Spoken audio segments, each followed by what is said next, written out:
So last couple going forward, Homecoming Queen, a 9-length winner of the 1,000 guineas at Newmarket.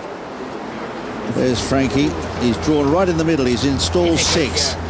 So not as in disadvantage a position as William Buick on Fallen for You. They're set.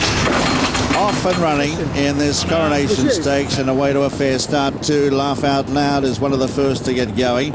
Up there too on the inside, going through as Homecoming Queen to take up the early running from Samatar, and in 4th position early is Irish History. They're a length and a half in advance of Starscope, and further back on the inside Intense Pink. Further back in the field then Bougie d'Amour, giving them a start Roselliana, who's right out the back with Fallen for You, and a long last is Cardigan. On settling down, Homecoming Queen is out in front by a length. To in second, Laugh Out Loud. A length away on the inside, the orange jacket of Samatar. A length further back in the field then follows Irish History. 2 lengths away is Starscope on the outside of Intense Pink. A length and a half further back then on the outside, Bougie d'Amour for France from Roselliana. Fallen for You, giving them a long start, and 2 lengths to Cardigan. Racing up towards the entrance of the home straight. 3.5 furlongs to travel, and it's Joseph O'Brien on Homecoming Queen, leading by a length to Laugh Out Loud. On the inside, Samatara's had the run of the race. A length away then is Irish History, followed by Starscope around the outside. In behind them, battling away, is Intense Pink, followed then by Bougie d'Amour. But he kicks for home, Joseph, as they come inside the 2 now, and it's Homecoming Queen in front, but here come the challengers. Samatar's out of the pocket, down the outside now, starting to swoop is Fallen for You.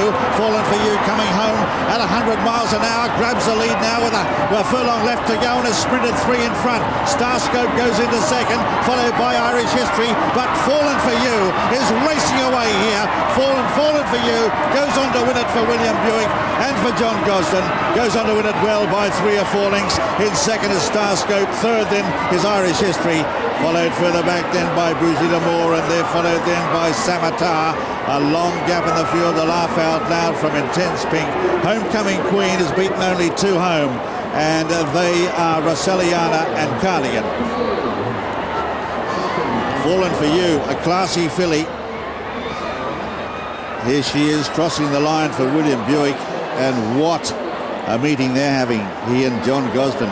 Second is Starscope. Over others in the race, and the reports were that she had been working very well at home, but when you look at her form, you thought, well, it's just a little bit too much a bridge to get over. But he's also done ridden it so well. He rode a very patient race. He was second last turning into the straight, switches her wide, nothing interrupts her momentum or her rhythm, and she quickens up there into a 3-length lead, and John Gosden has the 1-2 because Starscope gets the better of the battle for second over Irish History. But that, it is amazing, isn't it, how the form can just turn on its, things that you would never have thought would happen. In a Group 3 and didn't even win it. So. And William Buick showing that he can ride a race from the front as he did in the first race on Newfangled, or he can ride a waiting race as he does on this filly Fallen for You. And he is, I mentioned earlier, he's not even 24 years old yet, and he is developing into such a wise jockey. Just gosh, you can see his right leg coming right up out of the saddle there. No? He lost contact there with the horse.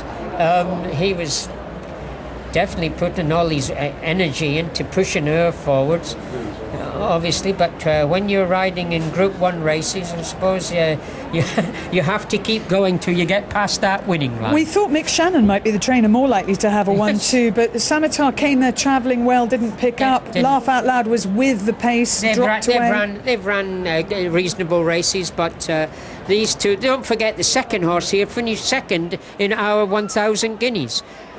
So you've seen a very special race here when you've got John Gosden having a 1-2, emulating Sir Henry Cecil, who had the 1-2 in the race before.